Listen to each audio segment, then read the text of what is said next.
Good evening. So today we'll be starting the next part जहाँ पे हम लोग कल खत्म किया था उसके बाद से हम लोग शुरू करेंगे। सुनाई दे रहा है आप लोग को?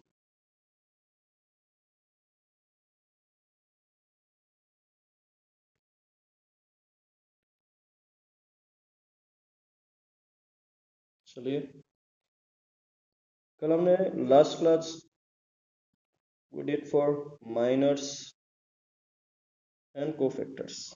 माइनर एंड कोफैक्टर हमने बताया था कि माइनर और कोफैक्टर के बीच में ज़्यादा कुछ डिफरेंस होता नहीं है ना। माइनर निकाल लिया, बाकी हमें साइन का ध्यान रखना है फॉर कोफैक्टर्स। ना आज हम लोग सीखेंगे adjoint adjoint adjoint of a matrix. Adjoint is very important topic. Adjoint of a matrix. Adjoint of a matrix. सबसे पहली बात, adjoint का मीनिंग क्या होता है? It basically means transpose of cofactor matrix. Transpose of cofactor matrix is the adjoint of a matrix. Transpose of cofactor matrix. Now इसको समझने के लिए we'll be taking now. See, adjoint is very important topic actually. Adjoint इसलिए भी important हो जाता है कि नेक्स्ट जो आपका चैप्टर होगा या फिर नेक्स्ट जो टॉपिक होगा अबाउट इनवर्स, उसमें आपको एडजॉइंट का एक इम्पोर्टेंट रोल हमें दिखता है। तो इस एडजॉइंट को समझने के लिए will take one example to understand it better way.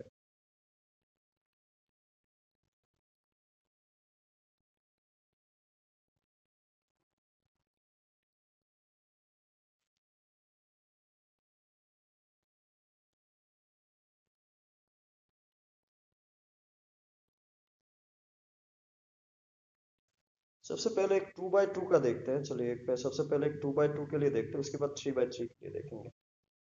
2x2 के लिए मान लेते हैं एक मैट्रिक्स है आपका, डिटर्मिनेंट है जिसका सपोज 6 5 8 3। पहले 2x2 के लिए समझते हैं एडजॉइंट को, उसके बाद 3x3 के लिए देखेंगे। नाउ सबसे पहले अगर A11 आपको साइन पॉजिटिव आएगा नेगेटिव आएगा, देखिए यहाँ पे 1 + 1 the sum of row and column is even ना। इसका मतलब 6 के लिए ये जिस रो में है जिस कॉलम में है उसको हटा देंगे, क्या बचा हुआ है 3। इसका मतलब क्या बनता है कि A11 कितना हो जाएगा 3, ठीक है ना। फिर A12 जिस रो में है ना, A12 which element A12 is this one, right। ये जिस रो में है जिस कॉलम में उसको हटा देंगे। लेकिन यहाँ पे देखने वाली बात ये है कि 1 + 2 क्या होता है 3, दैट इज ऑड होने से हमेशा क्या होगा, एक नेगेटिव साइन आएगा पहले, उसके बाद यहाँ पे कितना है 8 -8, ठीक है। फिर A21 किसके लिए हो जाएगा, A21 this one is A21। तो इसके लिए कोफैक्टर यहाँ पे भी आप देख पाएंगे कि दिस वन इज 2 and 1 मिला के क्या होता है 3 मतलब ऑड मतलब नेगेटिव साइन। और ये जो 8 है वो जिस रो में है जिस कॉलम में उसको हटा देंगे, ठीक है। उसको हटाने के बाद what is left out minus, तो यहाँ पे क्या दिख रहा है आपको 5, तो -5।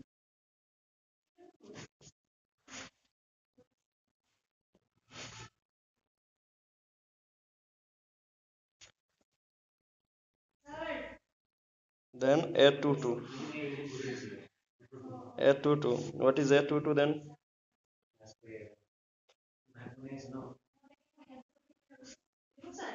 A22 is this one.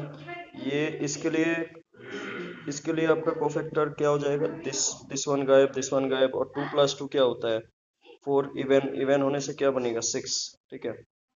Even होने से क्या बनेगा 6। तो इन चारों में से आपको एक बात क्लियर हो जाना है कि सबसे पहले तो कोफैक्टर मैट्रिक्स क्या बनेगा, which one is cofactor matrix क्या बनेगा। तो अगर आप देखें कोफैक्टर मैट्रिक्स को, ये दोनों फर्स्ट रो है कि नहीं, आप देख पाएंगे 1 1 फर्स्ट रो, ये दोनों सेकेंड रो, तो A11 यहाँ पे A11 A11 A12 A12 A21 A22, ठीक है। तो इन दैट केस क्या बनेगा, A11 कितना है 3, A12 -8,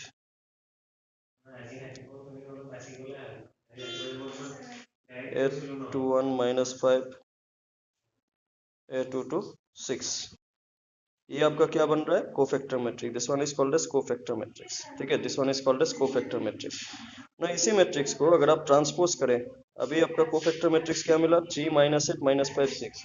आपका कोफैक्टर मैट्रिक्स क्या मिला, cofactor matrix is 3 -8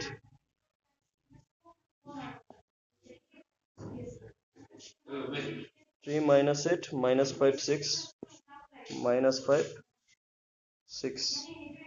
that means अगर ये कोफैक्टर मैट्रिक्स है तो एडजॉइंट क्या हो जाएगा आपका, हमने एडजॉइंट मैट्रिक्स क्या हो जाएगा, हमने एडजॉइंट के लिए क्या बताया, एडजॉइंट क्या है, ट्रांसपोज।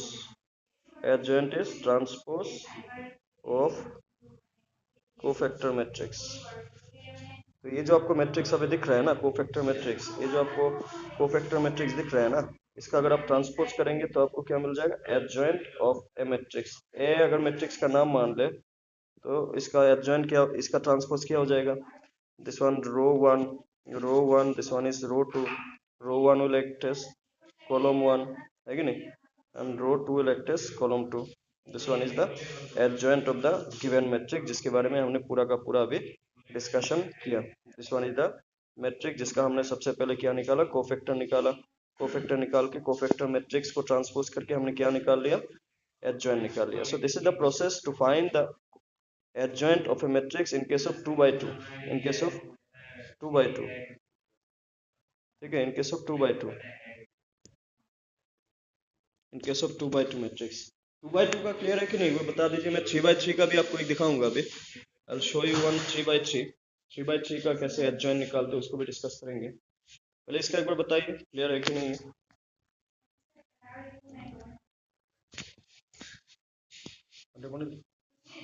मत जाओ प्लस कर उधर।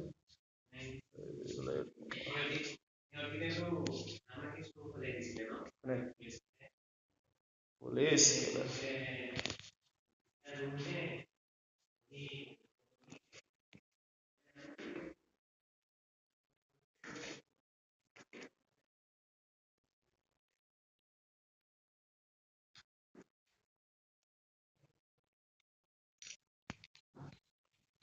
चलिए नेक्स्ट एक 3 by 3 मैट्रिक्स के लिए हम लोग देखते हैं, क्योंकि 3 by 3 matrix it will be more important to you. 2 by 2 से ज़्यादा 3 by 3 ज़्यादा इम्पोर्टेंट रहेगा from the examination point of view.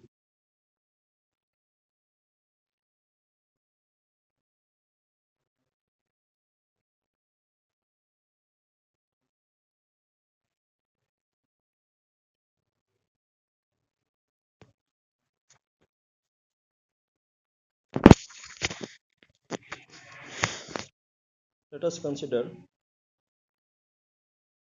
a matrix. Suppose this one is 1 -2 5 2 3 -1, then 0 4 0 4, this one से 3। Suppose this is the matrix, ठीक है, this is a matrix। Matrix का ही determinant निकालता है, तो आप कंफ्यूज नहीं होना कि मैम ये तो डिटर्मिनेंट टॉपिक है तो मैट्रिक्स कैसे, मैट्रिक्स से ही डिटर्मिनेंट बनता है, तो ऐसा कोई अलग नहीं है। नाउ सबसे पहले तो देखिए इंडिविजुअली आपको हर किसी का, जैसे सबसे पहले अगर बात किया जाए A11 A stands for cofactor. देखिए आपको डायरेक्टली एडजॉइंट तो नहीं मिलेगा, ठीक है, कोफैक्टर के साथ ही एडजॉइंट आपको निकालना होगा। A11, तो A11 के लिए आपको डायरेक्टली क्या देखना है, ये जो A11 है ये जिस रो में है, जिस कॉलम में है, उसको हटा देना है। बचा क्या ना, क्या बचा हुआ है आपका, क्या बचा हुआ है आपका, दिस वन विल बी 3 -1 4 4 3। तो इसमें क्या मिलेगा आपको, क्रॉस मल्टीप्लाई जैसे हमने कल बनाओ, साइन का खास ध्यान रखना है आपको। देख ये 1 + 1 क्या होता है, 2। 2 इवन नंबर तो कोई दिक्कत नहीं है, तो 3 × 3 माइनस 4 × -1, तो 3 × 3 how much, 9, minus minus plus 4 how much, 13। 13 is A11, ठीक है, 13 is A11। then we'll go to A12। A12 जब आप निकालेंगे, A12 जब आप निकालेंगे तो पहले आप ये देखिए A12, which one is A12, this one is A12 ना, ये एलिमेंट है। तो ये जिस रो में है, जिस कॉलम में, उसको हटा दीजिए, ठीक है। ये जिस रो में है, जिस कॉलम में, हटा दीजिए, तो क्या बचा हुआ है। और एक बात, ये जो 1 2 है, 1 + 2 क्या होता है, 3। तो एक नेगेटिव साइन पहले डाल लीजिए कोफैक्टर के लिए। कोफैक्टर के लिए एक नेगेटिव साइन डाल लीजिए, जिसमें भी सम ऑफ रो एंड कॉलम, जिसमें भी सम ऑफ रो एंड कॉलम आपको ऑड होते हुए दिखेगा, उसका सामने सबसे पहले तो आप एक नेगेटिव साइन डाल दीजिए। उसके बाद बाकी वैल्यूज को पुट कीजिए, जैसे यहाँ पे 2 ना, देन -1, जो लेफ्ट ओवर पार्ट है, 2 - 1 0 3, 2 - 1 0 3। तो इसका क्या बनेगा, आगे माइनस साइन, माइनस को पुट कीजिए, ब्रैकेट दीजिए, 2 × 3, 2 × 3 minus 0 × -1, 0 × something 0, that is ultimately क्या बन रहा है, -6। This one is A12। ये जो हम लोग कोफैक्टर निकाल रहे हैं ना, यही से यहाँ पे गलती नहीं होना है, ठीक है ना, गलती यही पे होता है। कभी भी आगे जाके जब हम लोग इनवर्स डिस्कस करेंगे, तभी हम लोग को देखने को मिलेगा कि हम लोग इनवर्स में भी एडजॉइन निकालते हैं। तो एडजॉइन में ये जो कैलकुलेशन अभी हम लोग कर रहे हैं ना, मेन जो गलती है वो इसी में होता है। तो यहाँ पे गलती नहीं करे ना, नहीं करने से ज्यादा सही सही रहता है। फिर अगर A13 ना, A13 के लिए तो अगेन आप 13 कौन सा, ये है ना, 13 5 था।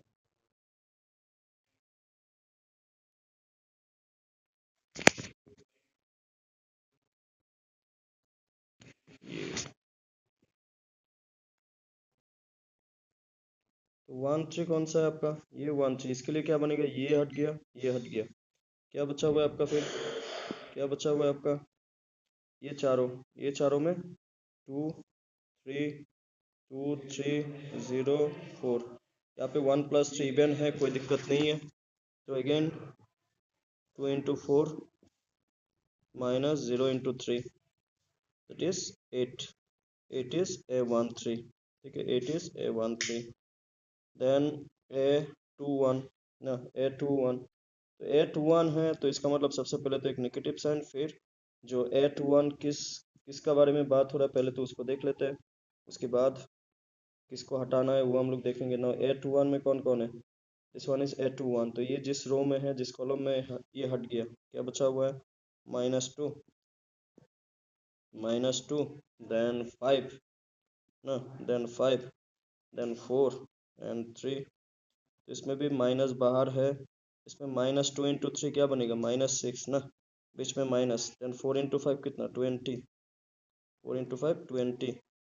तो अल्टीमेटली क्या बन रहा है आपका, -6 -20 -26 ना, माइनस माइनस क्या बन जाता है, plus, minus minus plus, that is how much, 26, that is 26। This one is A21।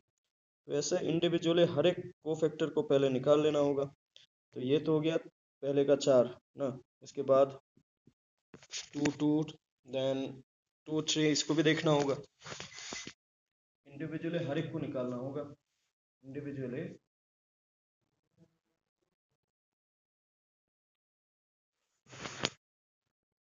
Next अगर 2 2 के लिए डिस्कस किया जाए,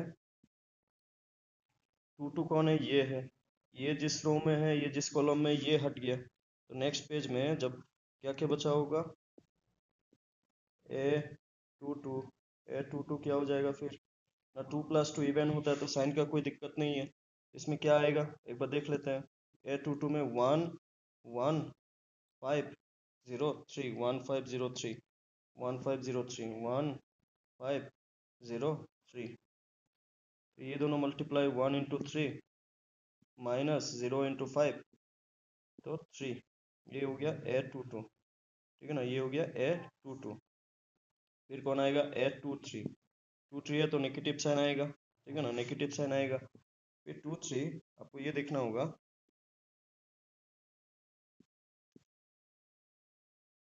ए 2 3 कौन है, दिस वन इज ए 2 3, है कि नहीं, ए 2 3। ये जिस रो में है, जिस कॉलम में ये हट गया, कौन बचा हुआ है, 1 minus 2 0 4, 1 minus 2 0 4, 1 minus 2, 1 minus 2 0 4, 1 minus 2 0 4, 1 minus 2 0 4, है कि नहीं, 1 माइनस 2 0 4। एक बार वेरीफाई कर लीजिए आप फिर से, सेम पेज में नहीं हो रहा है तो देख लेने से ठीक है। एक बार देखिए 1 माइनस 2 0 4, ठीक है। इसमें से क्या बनेगा, 1 इंटू 4, 4 आगे माइनस, तो ये क्या बन जाएगा, -4, ठीक है।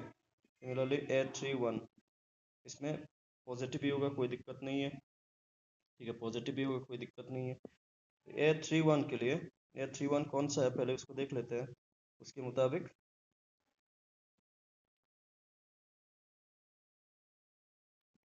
दिस वन इज 3 1, ये जिस रो में, जिस कॉलम में हट गया, क्या बचा हुआ है, -2 5 3 -1, -2 -2 5 3 -1, ना -2 5 3 -1। और इसमें 3 + 1 नेगेटिव भी नहीं आएगा, तो इसका क्या बनेगा, ए 3 1, ए 3 1 क्या बनेगा, -2 into -1 minus then 3 into 5, that is 2 - 15, that is -13, A 3 1, ठीक है। उसके बाद ए 3 2, 3 2 में नेगेटिव आएगा, क्योंकि 3 + 2 क्या होता है, 5, तो 3 2 कौन सा है, पहले उसको देख लेते हैं, 3 2 कौन सा है,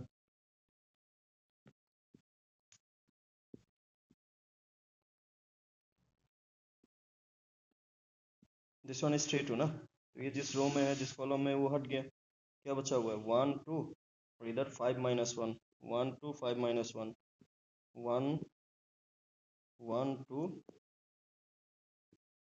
5 -1, तो इसका क्या बनेगा, 1 इंटू -1, माइनस बाहर है, -1 -10, दैट इज हाउ मच, -1 -10 -11, बाहर माइनस तो +11, ठीक है।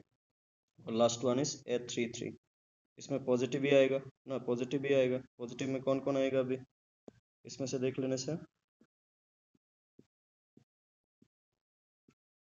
This one is this one is 3 3, ये जिस रो में है, जिस कॉलम में ये हट गया, ये चारों आएगा, 1 -2 2 3, 1 -2 1 -2 2 3, 1 -2 2 3, तो multiply 1 into 3 minus -2 into 2, that is 3 + 4, that is how much, 7। इस तरह से सबसे पहले तो हमें कोफैक्टर निकाल लेना है इंडिविजुअली, फिर हमें क्या लिखना है, कोफैक्टर मैट्रिक्स, एडजॉइंट से पहले कोफैक्टर मैट्रिक्स, कोफैक्टर मैट्रिक्स, या फिर कोफैक्टर डिटर्मिनेंट भी बोल सकते हैं, कोफैक्टर मैट्रिक्स कौन कौन आएगा, यहाँ पे किस हिसाब से आएगा, A11 A12 A13 A21 A22 A23 A31 A32 A33।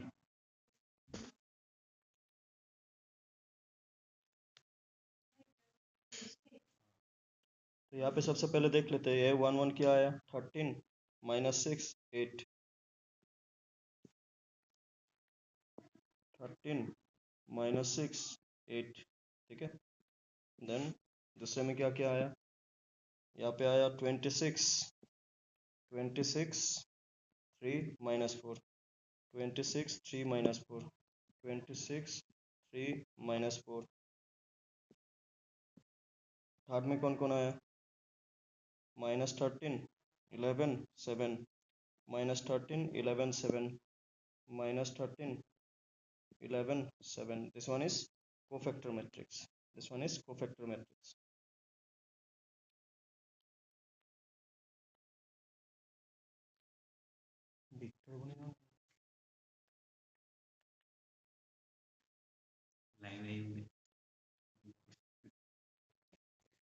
अभी इसको ट्रांसपोज अगर किया, कोफैक्टर मैट्रिक्स को अगर ट्रांसपोज किया जाए तो क्या बन जाएगा?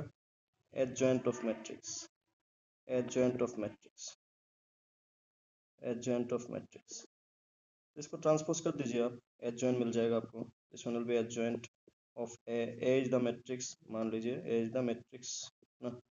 इसका ट्रांसपोज, दिस वन इज रो 1, इसको कॉलम 1 में लिख दीजिए 13 -6 8। दिस वन इज रो 2, इसको कॉलम 2 में लिख दीजिए 26 3 -4। दिस वन इज रो 3, इसको कॉलम 3 में लिख दीजिए -13 11 7। So this is the way we find the adjoint of a matrix. Clear है? बताइए एक बार, क्लियर है कि नहीं, बता दीजिए।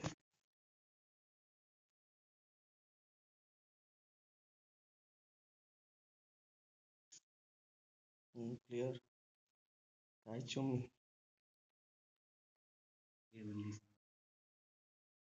ডাঙৰ ডাঙৰ দেখে না, গোটেই মোবাইলটো দেখি থাকে কিন্তু 5টামান আখৰে ওলাই, ইমানটো ওলাই আছে গোটেই স্ক্ৰীনটোতে।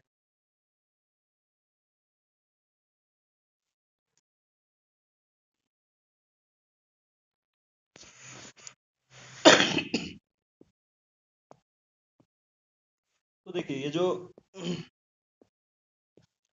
अभी हम लोग सीखेंगे इनवर्स, ठीक है, inverse, inverse of a matrix, inverse of a matrix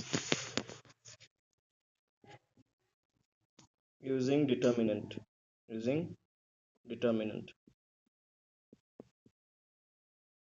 इसका सिंपल सा फॉर्मूला क्या है? इनवर्स को ऐसे लिखते हैं, वैसे हमने इसमें भी बताया था, -1 लिखते हैं इनवर्स में, और इसका फॉर्मूला कुछ ऐसे बनता है। फॉर्मूला आपको डायरेक्टली याद होना चाहिए, 1/डिटर्मिनेंट of A into adjoint of A.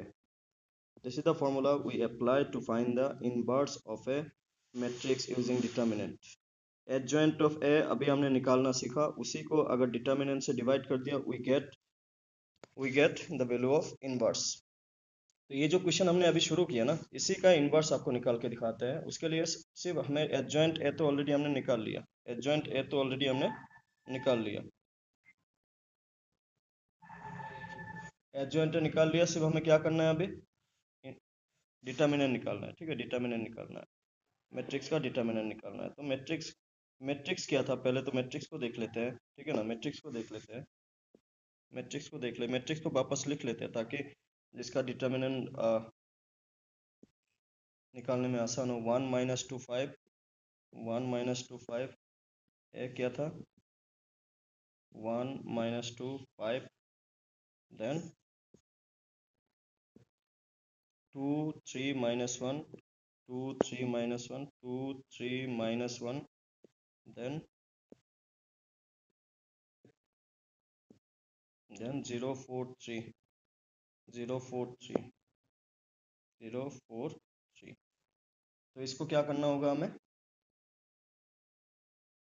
इसका डिटर्मिनेंट निकाल लेते हैं। सपोज दिस वन रो 1, रो 1 पे एक्सपांड करते हैं। चलिए, रो 1 पे एक्सपांड करने से सबसे पहले 1 ना, डिटर्मिनेंट निकाल रहा है अभी हम लोग, डिटर्मिनेंट 1 के साथ साथ 1 जिस रो में है, जिस कॉलम में, उसको हटा दिया तो 3, इस तरफ -1, यहाँ पे 4, यहाँ पे 3। तो आप क्लियरली यहाँ से देख पाएंगे, समझ पाएंगे, ये इसको हटा दिया तो इसको हटा दिया तो यही चार तो है ना, यही चार तो है, इसलिए हमने डायरेक्ट लिखा इसको। फिर इसके लिए क्या आएगा? एक माइनस साइन, और यहाँ पे वैल्यू क्या है? -2। ये ध्यान से रखिए, हाँ, माइनस साइन यहाँ पे देना ही होगा क्योंकि आप इसके लिए एक्सपांड कर रहे हैं, इसके लिए एक्सपांड कर रहे हैं, मतलब ये एलिमेंट कौन सा हुआ? 1 2, तो अलग से एक माइनस साइन देना ही होगा। वहाँ पे यहाँ पे वैल्यू चाहे माइनस में हो चाहे प्लस में हो, ठीक है। तो ये जिस रो में है, जिसको, इसको और इसको हटा दीजिए तो क्या बचा?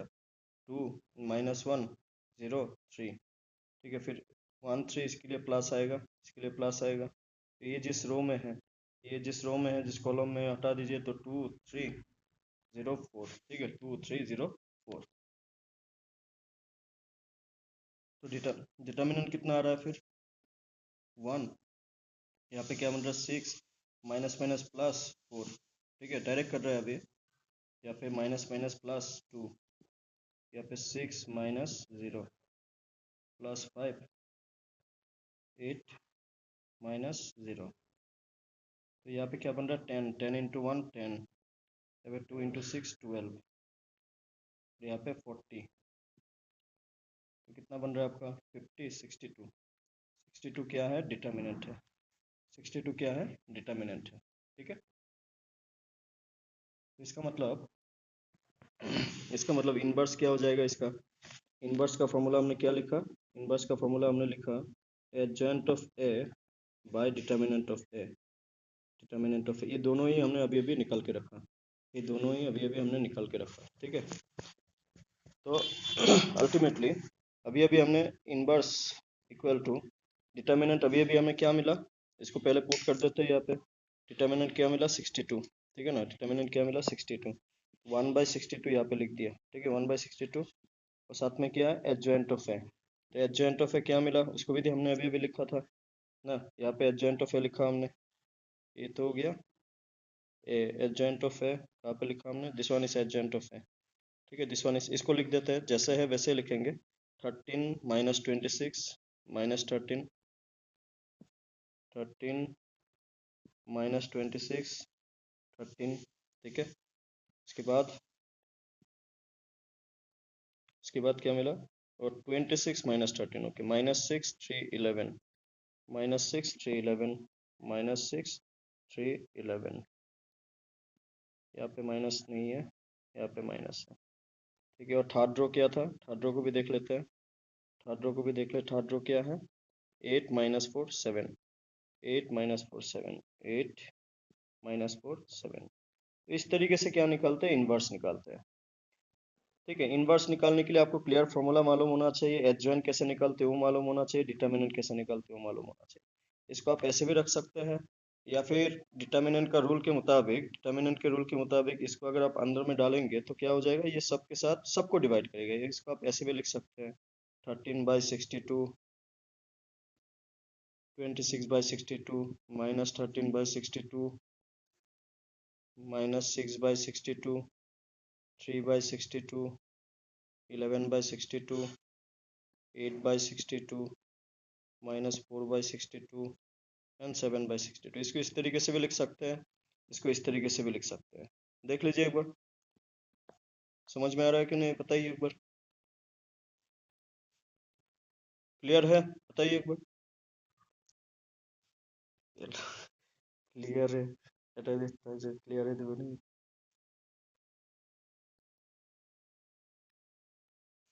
পেনটো ভাল লাগে বল, পেনটো বেয়া হ'ল, চলাই আছো আৰু। ক্লিয়াৰ है। ভাল লাগে না, मेहनत ये बहुत किया कि पढ़ावा आছিলে याद केला। चलिए, ये तो हो गया इनवर्स के बारे में। अभी एक आपका जो one more type of situation है कि आपको कुछ तीन क्या देगा आपको, लीनियर इक्वेशंस इन 3 वेरिएबल। इसको तीन आपको इक्वेशन देंगे, लीनियर इक्वेशंस 3 वेरिएबल में ना। इसका एग्जांपल मैं बताऊंगा, उससे पहले आपको ये बताऊं कि आपको इसको बोला जाएगा कि आपको सॉल्व करना है, solve using determinant method, determinant method. ठीक है, डिटर्मिनेंट मेथड ना। इसके लिए देखिए सबसे पहले तो ये तीन लीनियर इक्वेशन कौन कौन से होंगे, किस टाइप। लीनियर इक्वेशन का मतलब क्या था कि वेरिएबल का पावर कितना होना चाहिए 1, पहली बात। दूसरी बात 3 वेरिएबल्स, 3 वेरिएबल्स मतलब यहाँ पे 3 वेरिएबल होंगे, एक्स होंगे, वाई होंगे, जेड होंगे। तो आपने लीनियर इक्वेशन इन 2 वेरिएबल का प्रीवियस वीडियो आपने देखा होगा। तो 3 वेरिएबल में एक वेरिएबल और ऐड होगा।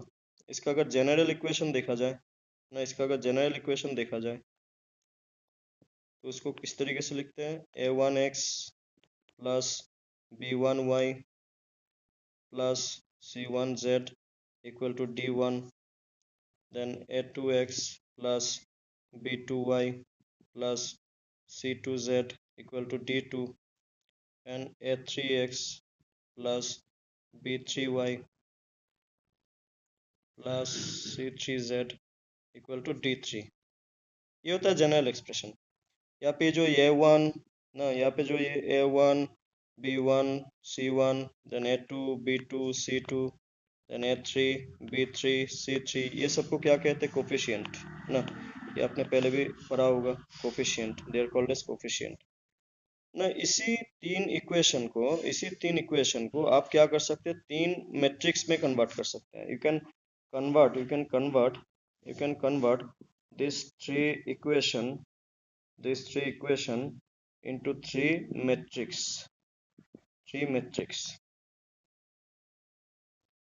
वो तीन मैट्रिक्स कौन कौन से होंगे? देखिए, तीन मैट्रिक्स का नाम कुछ, एक को ए लिखते हैं, दूसरे को एक्स लिखते हैं, तीसरे को बी लिखते हैं। मतलब जो ये तीनों मैट्रिक्स है ना, इसको जब आप डिटर्मिनेंट फॉर्म में लिखेंगे या फिर मैट्रिक्स फॉर्म में लिखेंगे, ये कुछ इस फॉर्म में होगा। ए और एक्स का बीच में क्या साइन है? मल्टीप्लाई, ए इंटू एक्स। ठीक है, ए इंटू एक्स। तो एक्स को हम लोग अलग से लिखते हैं, मल्टीप्लाई को अलग से लिखते नहीं है। ए इंटू एक्स, कोई भी दो अल्फाबेट है तो बीच में मल्टीप्लाई समझ जाना। ये जो पहला मैट्रिक्स है, ये किससे बनता है? कोफिशिएंट से बनता है। ये बनता है कोफिशिएंट से। ठीक है, कोफिशिएंट से क्या बनता है? अब अभी अगर आप इक्वेशन को देखें, यहाँ पे जो हमने तीन इक्वेशन लिखी है, जो जिसको मैंने मार्क किया ना रेड कलर में, दे आर द कोफिशिएंट। हर एक इक्वेशन का कोफिशिएंट है एक्स वाई और जेड का। और ये जो D1 ना, D2 और D3 है, दे आर कांस्टेंट, कांस्टेंट मतलब डायरेक्ट नंबर। ठीक है, दे आर कांस्टेंट। तो ये जो तीन मैट्रिक्स बनेंगे, ये पहला वाला तो कोफिशिएंट का बनेंगे। क्या क्या बनेंगे? A1 then B1 then C1, इस तरफ A2 B2 and C2 and A3 B3 और C3। This will be the first matrix of coefficient. This will be the first matrix of the coefficient. X जो होता है वो किसका होता है? वो होता है वेरिएबल का। X जो होता है वो किसका होता है? वेरिएबल्स का। और वेरिएबल का जो मैट्रिक्स होता है वो क्या बनेगा? कॉलम मैट्रिक्स बनेगा। कॉलम मैट्रिक्स मतलब there are three variables, this will come like this. First one is x, second one is y, third one is z। ठीक है, and another is B matrix. B matrix किसका बनेगा? Constant का बनेगा। और ये भी क्या होगा? कॉलम मैट्रिक्स होगा। Column matrix. This one will be column matrix, this one variable will be also column matrix. तो इसका कॉलम मैट्रिक्स वेरिएबल क्या किया था? D1 स्मॉल लेटर में भी लिख सकते हैं, कैपिटल लेटर में भी लिख सकते हैं। ठीक है, कोई जनरल एक्सप्रेशन है। तो ये थर्ड वन इज D3। ठीक है, उसके बाद हमने क्या बोला कि तीनों मैट्रिक्स इस फॉर्म में होगा। इसका मतलब ये बनता है कि अगर आप मैट्रिक्स को, जैसे हमने लिखा अभी AX इक्वल टू B, ठीक है, तो ये जो X है ये है वेरिएबल। ठीक है ना। और लीनियर इक्वेशन को सॉल्व करने का मतलब होता है वेरिएबल का क्या निकाला? सोल्यूशन निकालना ना, वेरिएबल का वैल्यू निकालना। वेरिएबल का वैल्यू निकालना ना। वेरिएबल का वैल्यू निकालने के लिए ये जो मैट्रिक्स है ना ए, इसको क्या करना होगा? दूसरी तरफ शिफ्ट करना होता है। दूसरी तरफ शिफ्ट करने से क्या होता है? इस तरफ सिर्फ एक्स बच जाएगा, क्योंकि ये मल्टीप्लाई है। दूसरे साइड में जाने से ये कोई भी मैट्रिक्स इक्वल साइन का दूसरी तरफ जाने से मल्टीप्लाई फॉर्म में, तो ये इन्वर्स फॉर्म में जाता है। ठीक है, इन्वर्स फॉर्म में जाके, और साथ में कौन है? बी। तो ये जो सिचुएशन हमने अभी क्रिएट किया, ये सिचुएशन से आपको क्या मिलता है? ये तीनों वेरिएबल का वैल्यू मिलता है। होता क्या है कि ये जो x है, ठीक है, तो x में कौन कौन आ गया? एक तो x आ गया, एक तो y आ गया, एक तो z आ गया। ठीक है, और इस तरफ a में कौन कौन आ गया? a में आ गया कोफिशिएंट। ये जो इसका इसका इनवर्स इस पहले तो मैट्रिक्स क्या था? A1 B1 C1, A2 B2 C2, A3 B3 C3। इसका जो भी इनवर्स मिलेगा ना, उसके साथ बी को क्या करना है? Multiply D1 D2 and D3। इसको क्या करना है, मल्टीप्लाई करना है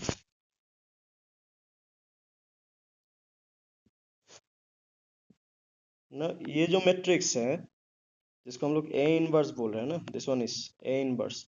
ए इनवर्स को निकालने के लिए फिर हम लोग क्या करेंगे, जो अभी अभी हमने इनवर्स के बारे में क्या सीखा था, 1/डिटर्मिनेंट ऑफ ए ना इनटू एडजॉइंट ऑफ ए। तो ये पूरा सिचुएशन क्रिएट होता है। अल्टीमेटली आप ऐसे भी कह सकते हैं कि आपका जो x का वैल्यू है वो अल्टीमेटली कैसे मिलेगा, ये जो ए इनवर्स है, ए इनवर्स को कैसे रिप्रेजेंट करते हैं, 1/डिटर्मिनेंट of A into adjoint of A into B.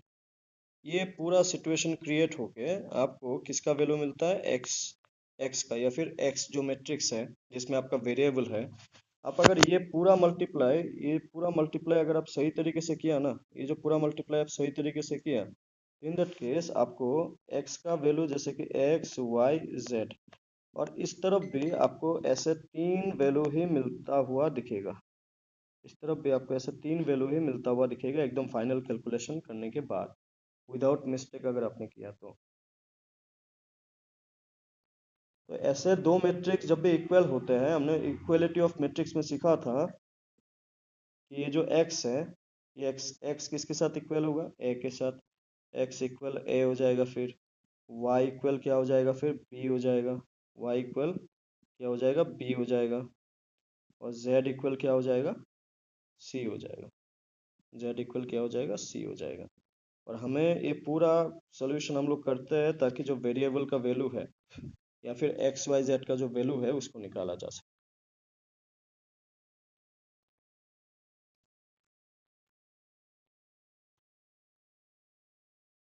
ये मैंने सिर्फ फॉर्मूला को समझाया आप लोगों को, ठीक है, एग्जाम्पल मैंने नहीं समझाया। तो एग्जाम्पल आपको एक करके देखना होगा, तभी चीज़ें क्लियर बैठेगा, लेकिन कैलकुलेशन सही होना है, ठीक है। तो जो मैंने अभी बताया वो समझ में आया कि नहीं, बताइए एक बार। मन समझा भी यार, समझा ही समझा। हाँ ठीक है।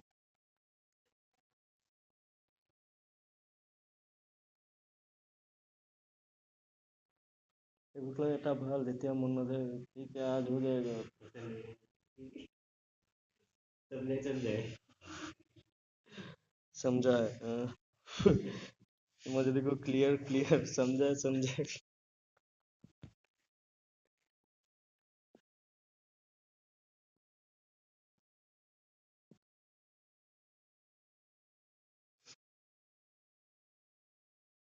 चलिए, अच्छा है फिर। ये जो पूरा का पूरा हमने तरीका बताया ना, इसको आपको कोई ना कोई एक एग्जाम्पल लेके ना, कोई ना कोई एग्जाम्पल लेके डिस्कस या फिर चेक करना होगा। इसमें एक चीज और आपको मालूम होना चाहिए कि जो सोल्यूशन होता है ना, जिसको हम लोग सोल्यूशन ना, जो सोल्यूशन सोल्यूशन किसको कहते हैं, एक्स का, वाई का और जेड का वैल्यू ना, जेड का वैल्यू। आपने linear equation in two variable वाला टॉपिक अगर आपको याद होगा तो हमने ये बताया था कि जब भी लीनियर इक्वेशन का ग्राफ ना, लीनियर इक्वेशन का ग्राफ ग्राफ क्या बनता है, स्ट्रेट लाइन बनता है। लीनियर इक्वेशन का ग्राफ क्या बनता है, स्ट्रेट लाइन बनता है ना। स्ट्रेट लाइन में तीन पॉसिबिलिटीज था, अगर आपको याद होगा उसमें क्या क्या पॉसिबिलिटीज था। एक तो था इंटरसेक्टिंग, एक तो था इंटरसेक्टिंग ना, एक तो था आपका पैरेलल, एक तो था आपका पैरेलल, और एक था कोइंसिडेंट। कोइंसिडेंट कोइंसिडेंट जिसको हम लोग ओवरलैपिंग भी कहते हैं, जिसको हम लोग ओवरलैपिंग भी कहते हैं, ठीक है, जिसको हम लोग ओवरलैपिंग भी कहते हैं।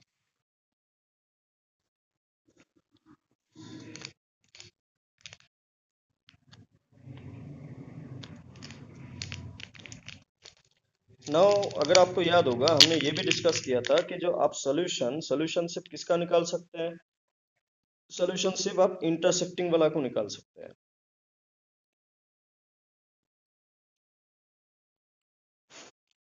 सॉल्यूशन सिर्फ और सिर्फ आप इंटरसेक्टिंग के लिए निकाल सकते हैं। नाउ अगर आपको किसी दिन चेक करना हो,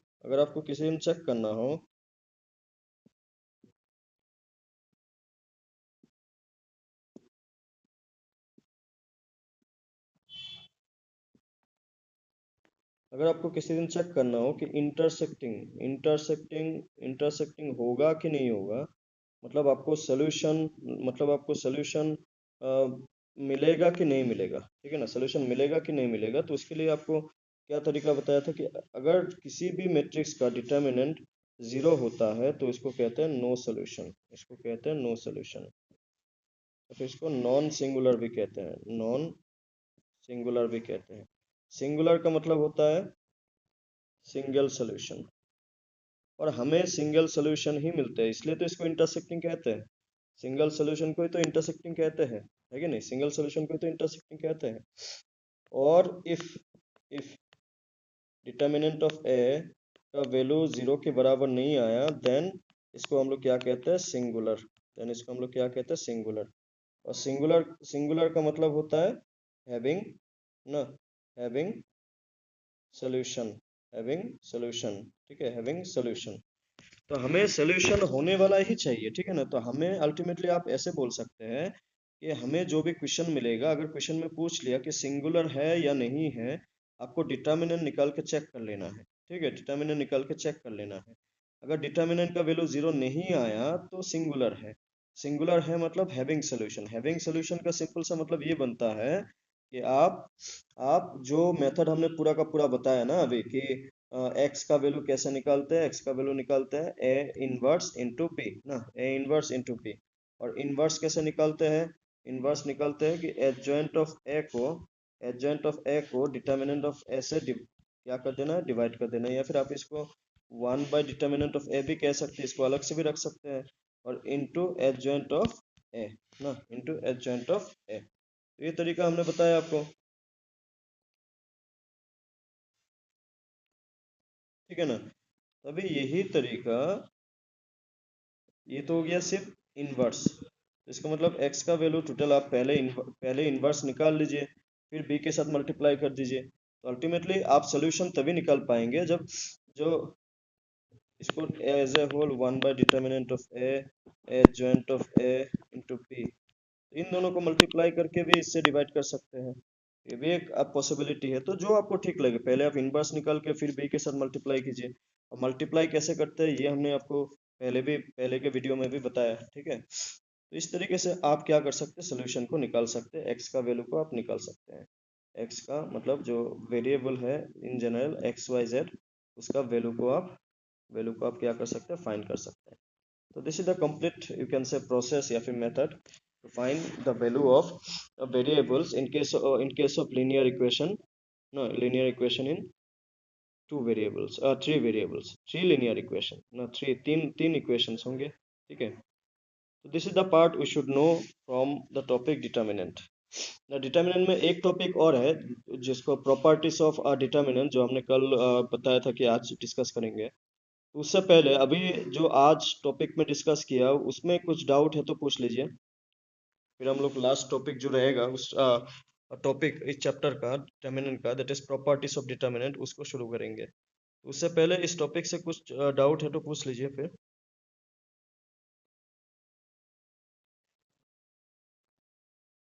डाउट नहीं है तो वो भी बोल दीजिए, फिर हम लोग नेक्स्ट प्रॉपर्टीज पे जाएंगे फिर।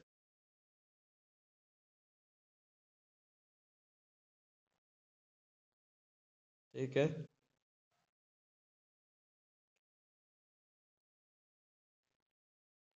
चलिए फिर प्रॉपर्टीज डिस्कस करते हैं, प्रॉपर्टीज डिस्कस करते हैं।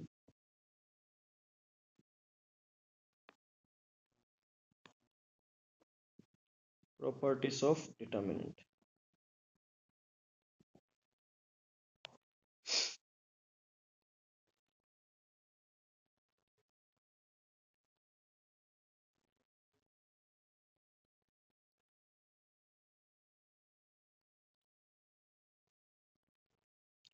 सबसे पहला प्रॉपर्टी देखिए, अगर आपके पास कोई एक मैट्रिक्स है, उसका डिटर्मिनेंट और उस मैट्रिक्स का ट्रांसपोज, ट्रांसपोज आपको याद होगा, ट्रांसपोज का डिटर्मिनेंट, दोनों क्या होते हैं, इक्वल होते हैं, ठीक है। This one is the first property. इसका मतलब कि अगर आपके पास एक मैट्रिक्स अवेलेबल है, ठीक है, अगर आपके पास एक मैट्रिक्स अवेलेबल है तो उस मैट्रिक्स का अगर आप डिटर्मिनेंट निकालते हैं और मैट्रिक्स का ट्रांसपोज करने के बाद आप डिटर्मिनेंट निकालते हैं तो आपको दोनों का आंसर सेम मिलता हुआ दिखेगा।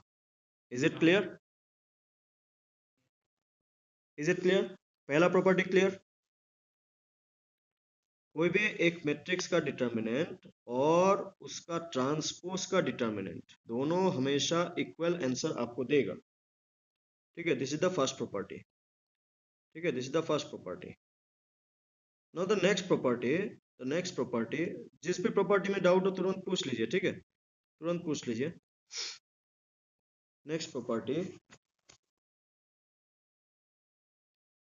Next property, if we interchange any two row or column, value of the determinant, value को आप साइन भी कह सकते हैं, साइन ऑफ द वैल्यू ना, साइन ऑफ द वैल्यू को, चलिए वैल्यू को काट देते हैं, साइन। ठीक है, sign of the determinant change.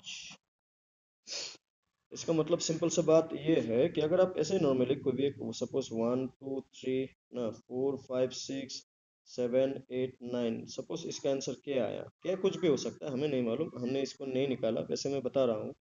आप अगर कोई भी दो रो को, सपोज इसको और इस रो को आप अगर इंटरचेंज कर दे, या फिर कोई भी कॉलम भी हो सकता है, रो होने से रो, कॉलम होने से कॉलम, अगर नया डिटर्मिनेंट को आप ऐसे लिखे कि 4 5 6 1 2 3 7 8 9, तो इसका डिटर्मिनेंट आपको माइनस के मिलता हुआ दिखेगा। मतलब अगर आप रो को, कोई भी दो रो को या फिर कोई भी दो कॉलम को अगर आप इंटरचेंज करते हैं तो आपका जो नया आंसर मिलेगा वो नेगेटिव, या फिर साइन चेंज होके अगर 5 मिला तो -5 मिलेगा, 6 मिला तो -6 मिलेगा।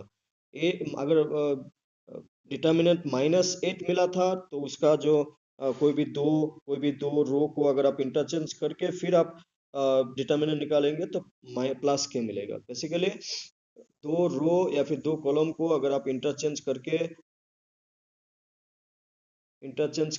अगर आप उसका डिटर्मिनेंट निकालेंगे तो पुराना डिटर्मिनेंट का सेम ही मिलेगा, सिर्फ साइन अलग मिलेगा।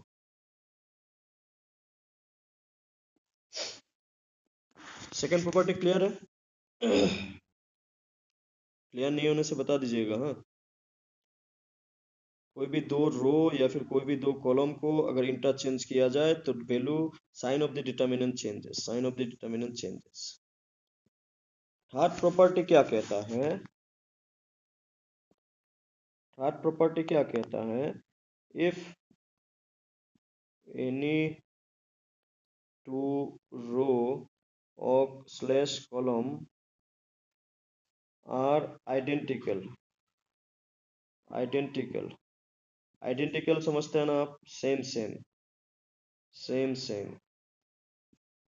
देन वैल्यू ऑफ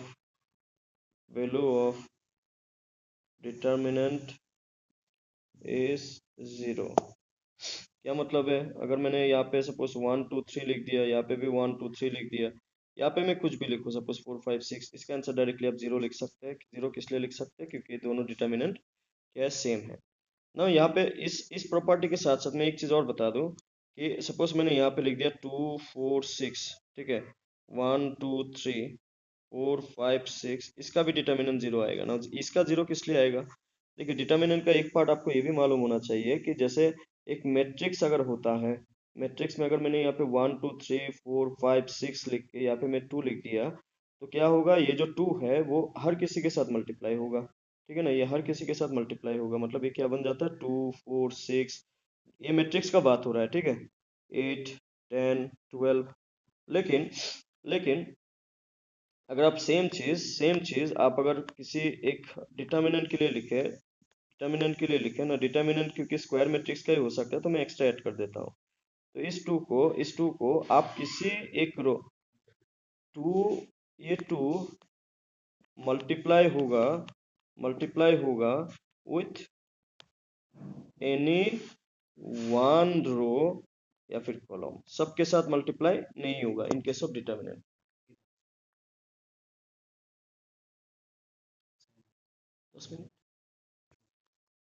इसका मतलब ये बनता है कि आप इस टू को चाहे तो सिर्फ एक रो के साथ ही मल्टीप्लाई करेंगे, सबके साथ नहीं। मैट्रिक्स होने से सबके साथ मल्टीप्लाई होगा, तो ये डिफरेंस आपको अबाउट स्केलर मल्टीप्लिकेशन क्लियरली समझ में आना चाहिए। मैट्रिक्स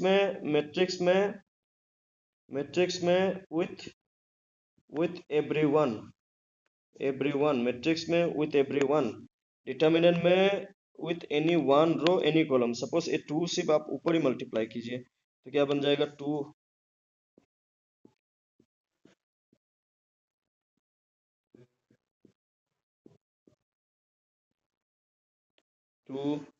4 6, बाकी कोई भी चेंज नहीं होगा, 4 5 6 7 8 9। उस हिसाब से अभी जो हमने डिटर्मिनेंट लिखा था इसका आंसर हमने जीरो किस लिए लिखा। आप अगर यहाँ पे देखें, ये जो टू है, जो फोर है, जो सिक्स है, टू को आप क्या सोचे, 2 into 1 ना। फोर को आप क्या सोचे, 2 into 2 ना। सिक्स को आप क्या सोचे, 2 into 3। अब इन तीनों एलिमेंट में आप क्या देख पाएंगे, टू देख पाएंगे ना। तो टू देख पाएंगे तो इसका मतलब ये बनता है कि अगर आप टू को बाहर लेके आ सकते, जैसे टू किसी एक रो के साथ मल्टीप्लाई होता है, ठीक वैसे ही टू अगर हर किसी के साथ मल्टीप्लाई है तो बाहर भी आ सकता है, like common, think of like common. तो अल्टीमेटली ये कुछ इस तरीके से आपको मिलता हुआ दिखेगा। इसका मतलब ये दोनों रो आपका क्या बन जाएगा, सेम बन जाएगा। तो ऐसे सिचुएशन में भी क्या होता है, डिटर्मिनेंट जीरो होता है। ठीक है, ऐसे सिचुएशन में भी डिटर्मिनेंट क्या होता है, जीरो होता है।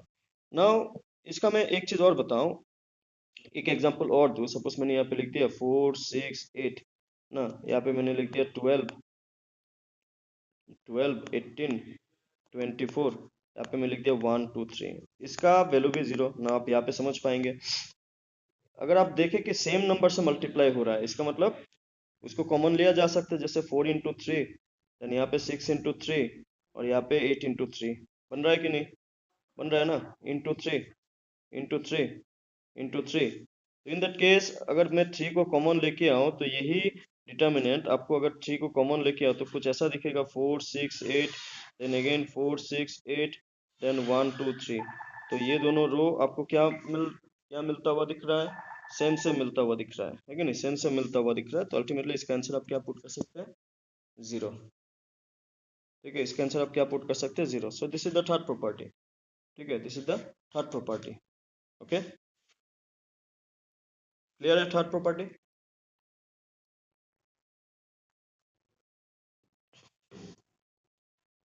Third property, yes, good.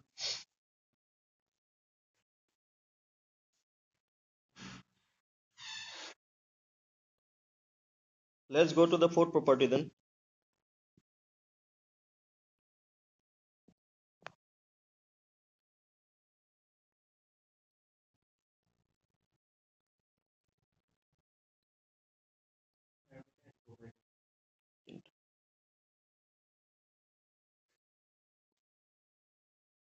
ना देखिए, आप सपोज एक एग्जांपल लेते हैं। सपोज एक डिटर्मिनेंट है, सपोज 1 2 3 ना, 4 5 6 7 8 9। सपोज इसका डिटर्मिनेंट ए आया, ए माइट बी एनी नंबर, हमें कैलकुलेशन नहीं चाहिए, हमें समझना है। अभी आप अगर किसी एक रो के साथ ना, किसी एक रो के साथ आप कोई एक नंबर को मल्टीप्लाई करें, ठीक है, किसी एक रो के साथ कोई एक नंबर मल्टीप्लाई करें। सपोज आप ऐसे सोचे एग्जाम्पल के लिए कि जो पहला रो हमने लिया इसी के साथ हमने 3 मल्टीप्लाई किया। जैसे हमने अभी भी बताया कि डिटर्मिनेंट में मल्टीप्लाई किसी एक रो या फिर कोई एक कॉलम के साथ ही हो पाएगा, सबके साथ नहीं। सपोज ऐसे ही नॉर्मली थ्री से अगर आप हर किसी को मल्टीप्लाई करें तो क्या बनेगा, 3 then 6 then 9 then 4 then 5 then 6 then 7 then 8 then 9। तो इसका डिटर्मिनेंट क्या बनेगा, जिससे आप किसी एक रो को मल्टीप्लाई किया वो तो आना है। उसके बाद पहले जो मल्टीप्लाई करने से पहले जो डिटर्मिनेंट था उसका डिटर्मिनेंट क्या आया, ए आया।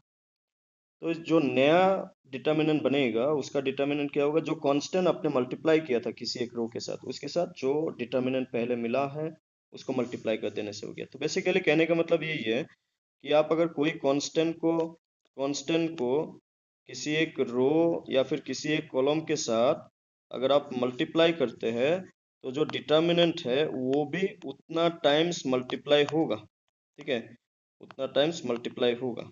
मल्टीप्लाई करने से पहले जो था ना कांस्टेंट को मल्टीप्लाई जैसे हमने यहाँ पे किया, ये जो पहला डिटर्मिनेंट था इसका अगर आंसर ए आया, क्योंकि हमने 3 के साथ मल्टीप्लाई किया तो जो नया डिटर्मिनेंट बन रहा है उसका डिटर्मिनेंट क्या होगा, जो जितना आपने मल्टीप्लाई किया उतना तो रहेगा ही, और जो पहले डिटर्मिनेंट था मल्टीप्लाई करने के बाद वो भी मल्टीप्लाई होगा। सो this is your fourth property. ठीक है, this is your fourth property. ठीक है,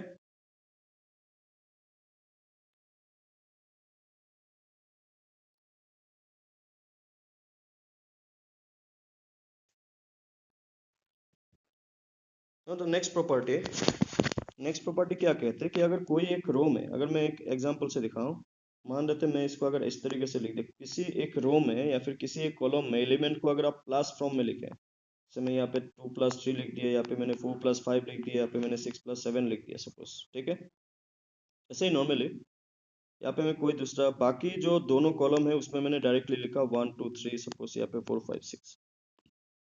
इन दैट केस ऐसा टाइप का अगर किसी एक रो में या फिर किसी एक कॉलम में इस टाइप का, ये फिफ्थ पार्टी, ठीक है, this one is fifth party, किसी एक रो में या फिर किसी एक कॉलम में प्लस फॉर्म में दिखे तो इस डिटर्मिनेंट को आप दो अलग अलग डिटर्मिनेंट में कन्वर्ट कर सकते हैं। इस डिटर्मिनेंट को आप दो अलग अलग डिटर्मिनेंट में कन्वर्ट कर सकते हैं। डिटर्मिनेंट आप मैट्रिक्स के साथ कंफ्यूज मत कीजिए। ठीक है, दोनों अलग अलग है, उसका आंसर भी अलग अलग आता है। नो, जो पहला जो डिटर्मिनेंट आएगा वो जो प्लस वाला फॉर्मेट है या फिर प्लस वाला कॉलम है उसका पहला नंबर आएगा, तो क्या आ रहा है 2 4 6, और बाकी दो जो कॉलम है ना वो एज इट इज आएगा, उसमें कोई चेंजेस नहीं। 1 2 3 then 4 5 6, this one is the first determinant, this one is the first determinant. Then the second में क्या आएगा, जो सेकेंड वाला पार्ट है ना, जो सेकेंड वाला पार्ट है वो आएगा, प्लस प्लस पार्ट का जो सेकेंड पार्ट है वो आएगा। लेकिन बाकी जो रो या फिर बाकी जो कॉलम है उसमें कोई चेंजेस नहीं होगा। सिर्फ चेंजेस किस में होगा, जिस रो में या फिर जिस कॉलम में प्लस फॉर्मेट में लिखा हुआ है उस प्लस वाला फॉर्मेट या फिर प्लस वाला जो पार्ट है या फिर रो है या फिर कॉलम है, इसको आप क्या कर सकते हैं, अलग अलग डिटर्मिनेंट में स्प्लिट अप कर सकते हैं। दो है तो दो, एक बार प्लस है तो दो में कन्वर्ट होगा, दो बार प्लस होगा तो तीन अलग अलग डिटर्मिनेंट में बनेगा। So we can split it up if required. ठीक है ना, if required, it's all depends upon questions. Okay, this is the fifth property.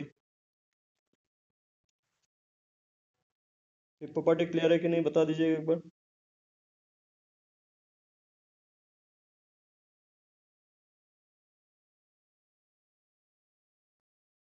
ठीक है, these are the main properties। ठीक है, these are the main properties of the determinant। और जो भी डिटर्मिनेंट यूज करके प्रॉपर्टी यूज करके आपका डिटर्मिनेंट का क्वेश्चन मिलता है तो उसमें कहीं ना कहीं इनमें से प्रॉपर्टीज यूज होते हैं। तो आपको प्रॉपर्टीज रिलेटेड क्वेश्चन भी प्रैक्टिस करने होंगे इस चैप्टर से। क्वेश्चन आपके पास है कि नहीं, आप बता दीजिएगा एक बार, नहीं है तो मैं भेज देगा पीडीएफ।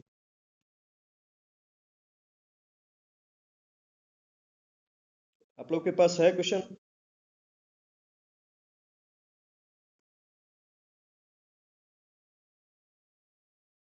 है तो अच्छा है। मैंने एक पीडीएफ भेजा हुआ है डिटर्मिनेंट का, उससे भी आप लोग क्वेश्चन ट्राई कर सकते हैं। उसमें से कुछ डाउट होने से फिर बोलिएगा ग्रुप में या फिर क्लास में, डिस्कस करेगा उसको। ठीक है, ये क्लास यही तक ही होगा। Will see with doubts tomorrow और न्यू टॉपिक। चलिए मिलते हैं, गुड नाइट।